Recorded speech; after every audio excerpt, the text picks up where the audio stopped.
What's up, y'all? It's your boy Steph, back with another reaction. Merry Christmas. Today is Christmas Eve. So I got my little Santa Claus hat with the bells and whatnot, because I'm in the holiday spirit. So, just like I did for Halloween, I'm about to put out a couple of Christmas horror stories and videos and whatnot. So, starting it off will be this one by Unit 522. 4 true creepy Christmas Eve stories featuring Southern Cannibal. It was uploaded yesterday, December 23rd, 2018. It's kind of ironic because today is Christmas Eve, so that fits perfectly. So down in the description will be a link to Unit 522's channel and a link to Southern Cannibal's channel, along with the link to this original video. Also down in the description will be links to all of my social medias. Connect with your boy and see the personal life that I don't upload to YouTube. Without further ado, let's get into it.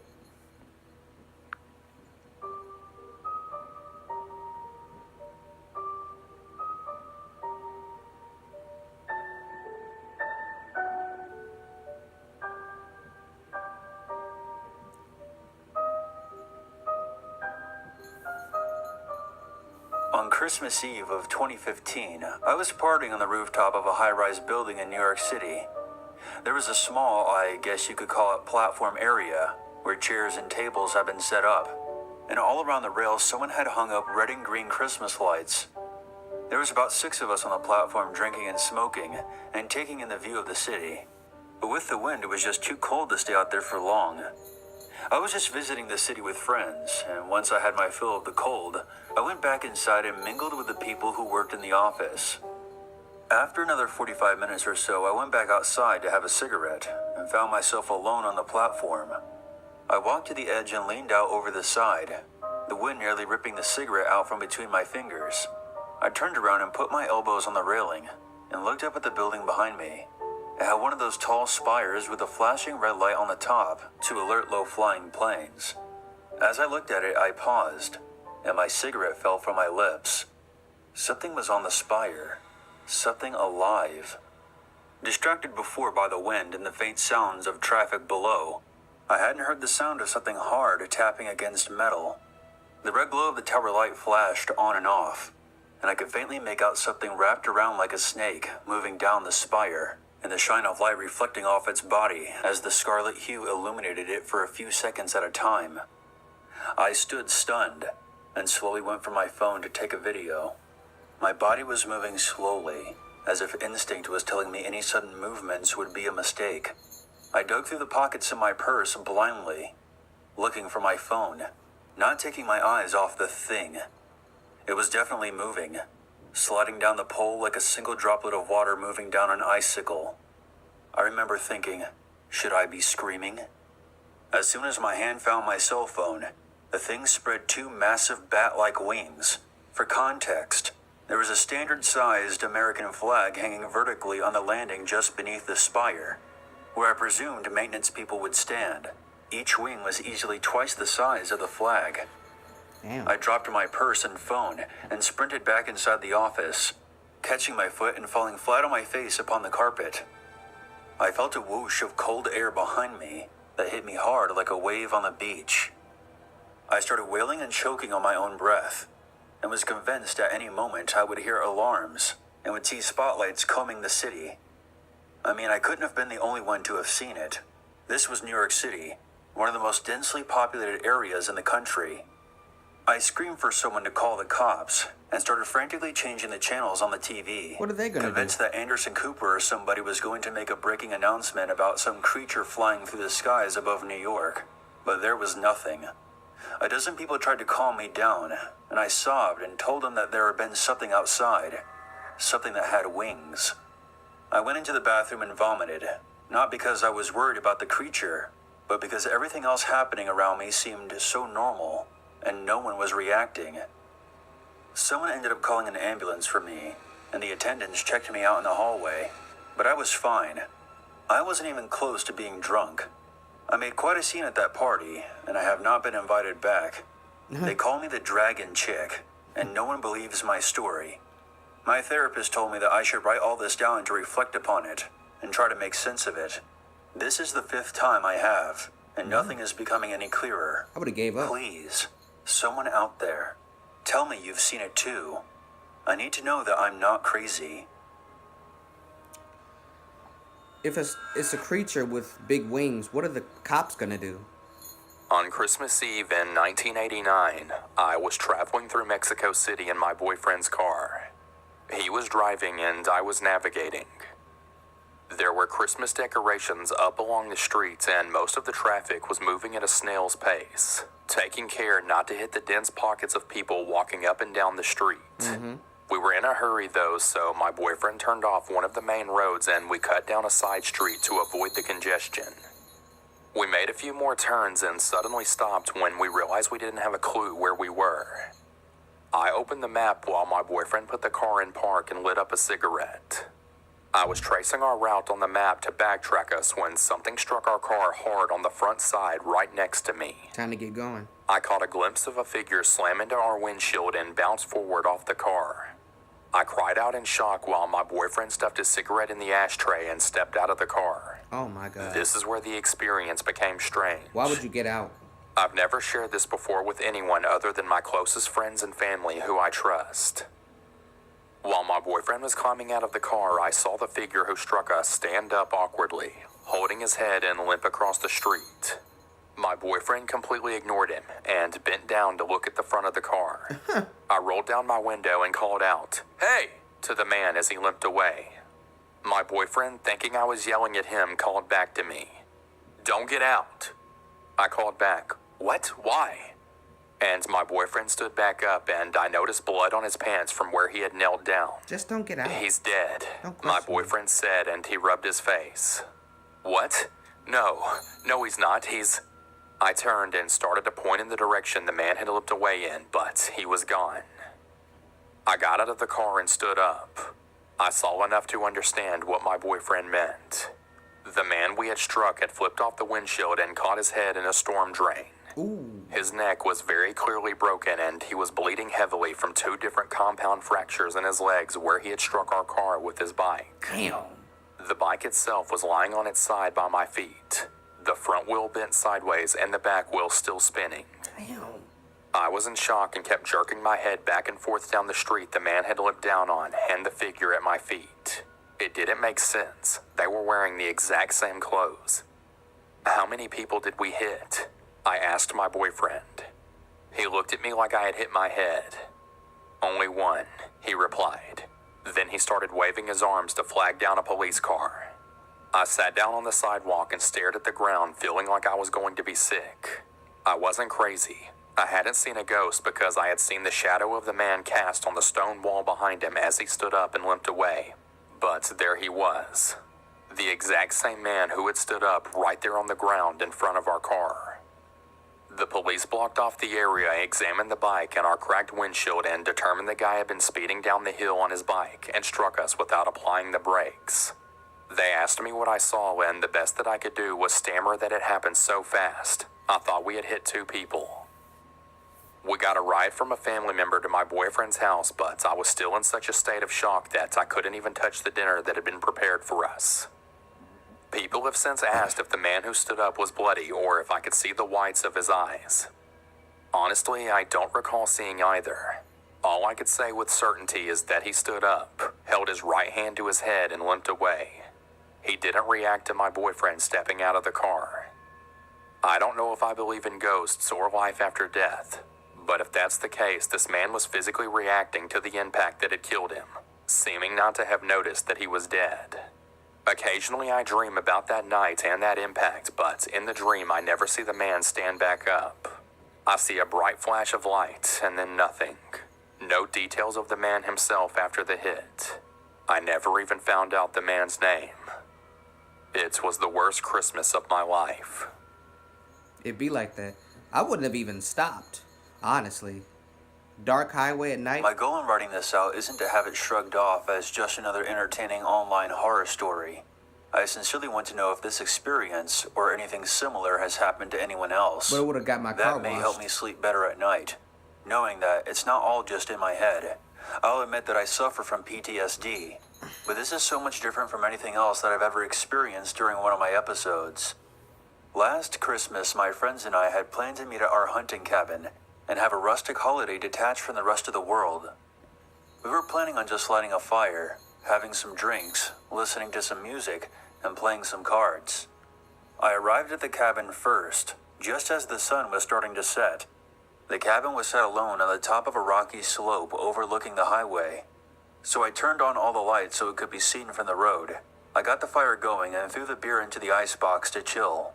It had snowed the night before, so after I warmed up the cabin, I went outside and shoveled some openings by the driveway for the cars to park in. The entire time I was outside, I had that feeling that I wasn't alone.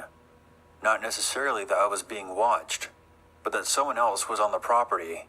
I shook it off as paranoia.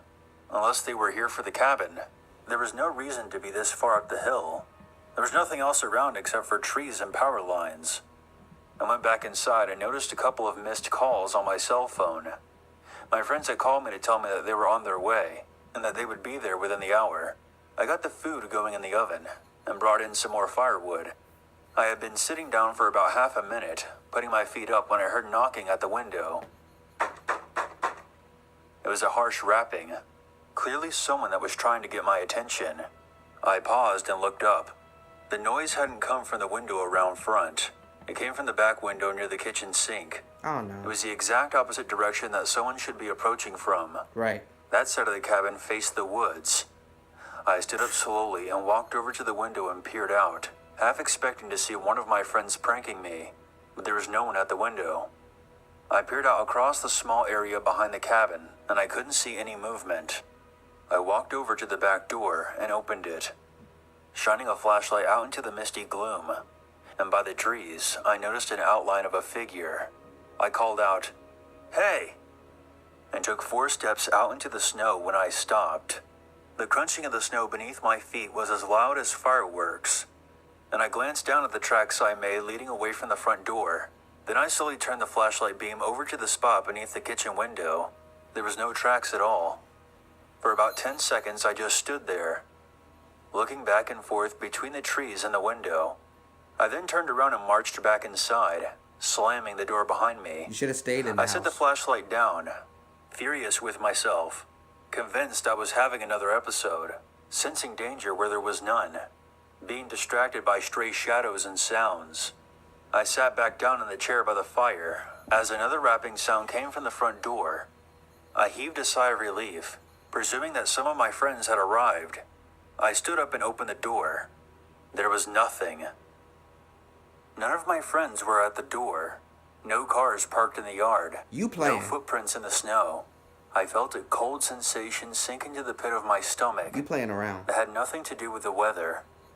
Someone was out there, taunting me, distracting me maybe, keeping my attention away from the other side of the house. I was suddenly convinced that someone was trying to break in. I grabbed my sidearm from my bag and picked up the flashlight again, and I searched both bedrooms, the bathroom, and the small closet where the water heater was kept, clearing any place where anyone could be hiding, making sure all the windows were locked. As I moved back into the living room, I glanced out the side window and saw the shadow of an adult man, maybe 5'7", cast itself across the front lawn by the glow of the porch light. I had him now. I flung open the front door and pointed my weapon. Pop him. But again, there was nothing. No figure, not a whisper of movement, and no footprints in the snow. You're being haunted. I held my ground. I wasn't crazy. Yeah, you are. That hadn't been the shadow of a tree. It had been a person. Head, neck, shoulders, and torso. I knew it had been. It's time to go. I scanned the yard with my flashlight, going over every inch. No footprints except for my own. The back door then slammed behind me. It didn't shutter. It didn't swing shut. It slammed. I spun around and nearly fired off a shot.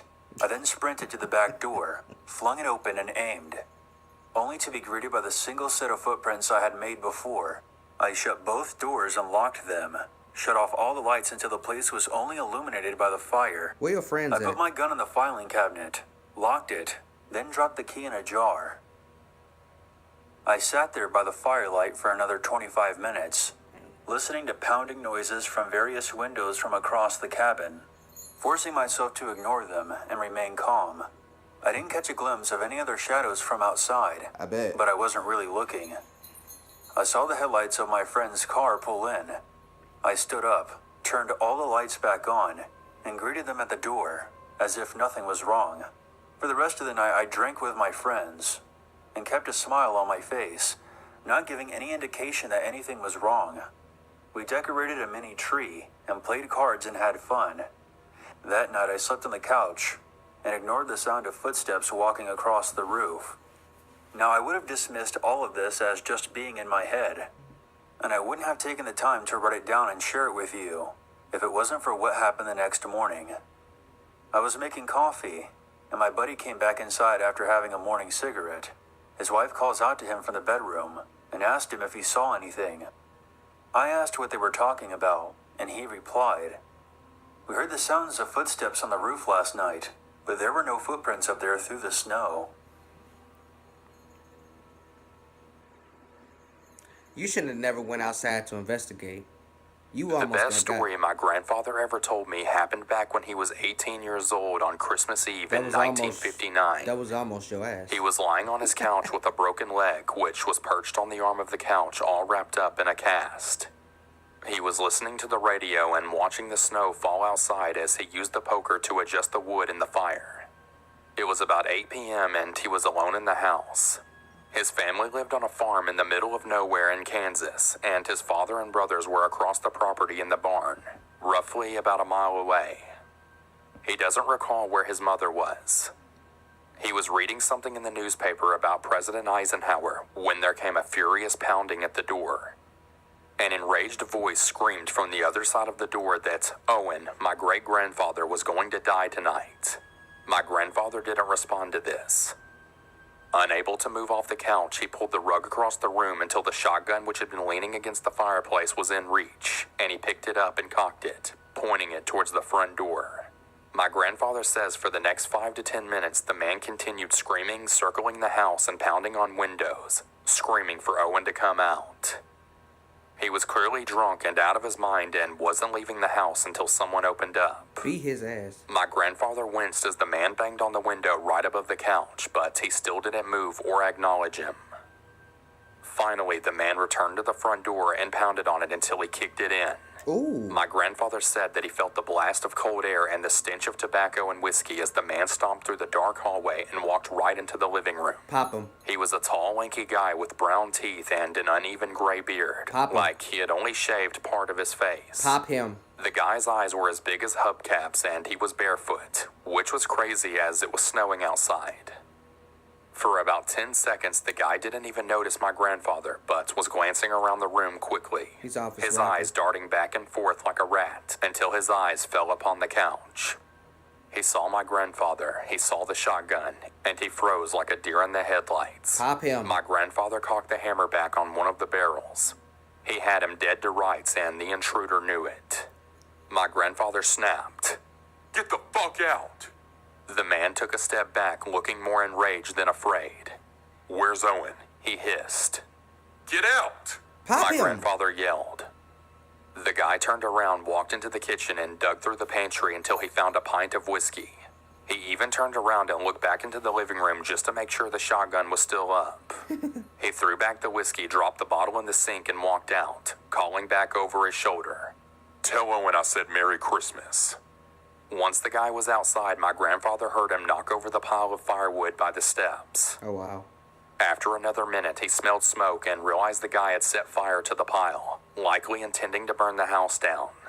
My grandfather hobbled over awkwardly, shotgun still up, barely able to hold it straight on his bad leg, and peered outside. The guy was gone, but there was so much snow around the fire and so much icy wind assaulting it that the fire was already nearly out. When Owen and the others got back and saw the charred marks on the front stairs, they asked what happened, and my grandfather told them everything. Assaulting it. Owen flew into a rage, took the shotgun, and followed the guy's tracks out across the fields with a lantern. He didn't come back until Christmas morning when the family was all gathered in the kitchen for breakfast. Owen tossed the gun down and hissed that the fucking thing hadn't even been loaded. When my grandfather asked if he got him, Owen nodded and responded, "Oh yes." And that was it.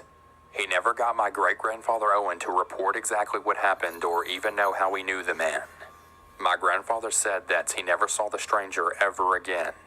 I asked him if he thought Owen had killed him, and he responded, "I'm almost positive that he did." When I asked, "But how did he do it with no ammo in the gun?" my grandfather looked back at me and said, Pistol whip. "There's dozens of ways to kill a man with your hands." Ooh. Savage. Hey, what's happening, everyone? Uncle Unit here. I just wanted to take a second before the video ends and just thank everyone for stopping by and checking out the video. I also wanted to give a huge shout out to my friend Southern Cannibal for helping me out. For those of you who don't really keep tabs on what's going on in the horror community, for a while YouTube was demonetizing horror channels left and right, and Southern Cannibal was one of the first channels to experience this. I think it happened around 6 months ago, and I'm happy to say that most of the channels that got affected by this now have their ads back. And I'm really happy to see that Southern Cannibal is back on the ball again. He's uploading more videos now. He is an excellent storyteller. I consider him to be a very good friend of mine. He's a really cool guy. Please check out his channel when you get a chance. And again, a big thank you to everyone who supports this channel, who supports the horror community. Without you guys, we couldn't keep this going. I hope everyone has a very happy holiday, and I will see all of you in the next video. But you guys have to remember one thing from me. I want you to remember this when you're opening up presents, when you're sitting around a table eating dinner with your family, when your parents tell you to take down the trash, when you're up at night staring at your cell phone screen, and that is to always, never forget. There's always a reason to be afraid. Wow. How did that get me? Really? You know what? I haven't watched a Unit 522 video in a while, so I guess I kind of forgot that happens, and the way that he led up to it was new. Really? Nah, that last video, if you're not gonna use that shotgun, don't pull it out. Even if it did have ammo in it when the grandfather had it. Bullshit. If you're not gonna shoot, don't bring it out. That's what I was always taught by OGs. Don't pull a gun if you ain't gonna use it. This man kicked in the door, threatened you, still looking for Owen. Wandered around the house, went in the cabinet, got a whiskey bottle, took it, trashed it, then set fire to the logs or the little firewood that you had right outside the house. Set that ablaze in hopes of setting the house itself aflame. And you still didn't pop him. I mean, it makes sense that you didn't pop him because come to find out the shotgun didn't have any ammo in it. But if it did, and that man still fucked you up because you didn't want to shoot him, oh, you would have deserved every minute of that. I wouldn't have felt the least bit sorry for you, bruh. That second story, though, I'm not sure if I was driving down a dark highway like what the picture was showing, and I hit somebody. I was kind of over-exaggerating before. I would stop because if you didn't, it'll be a hit and run, and I don't think I could live with that on my conscience. If they wander off into the woods, I'm not to chase you. Oh, that's a no-no, bruh. If you want to wander off into the woods after you run in front of my car and I hit you, but I do get out of the car and check on you, but you wander into the woods, I'm not following you. You could be leading me to a trap. You could have did that on purpose, knowing that you were going to wander off into the woods. I was going to follow you, and you would have like some people jump me, or you would have a weapon ready or something. You expected to get hit. You knew the speed limit for that road. So you know that getting hit by a car at a certain speed will hurt, but it won't kill you, but it'll set the perfect trap. Nah, bruh. And that girlfriend, when your boyfriend tell you to stay in the car, stay in the fucking car. Don't question him. Don't question me. If I had a girlfriend and we in a situation like that, if I tell you to stay in the car, stay in the car. There's a reason I'm telling you that. Because as the man, I'm supposed to get out. I can understand you're concerned about the person we just hit or the fact he ran into our car and, collided with it. But my thing is, I tell you to stay in the car, stay in the car. Let me handle this. I'm the boyfriend. I'm the man in the situation. I got this. But if I tell you it's time to go, it's time to go. I ain't playing no games. But like I said, I would have called the police if, you know, that happened and he ran into the woods. I'm not chasing you. I would have called the police, put my hazard lights on, and stayed right in the position where it happened. If I'm still in the highway some, I'll try to get off to the side as much as I can.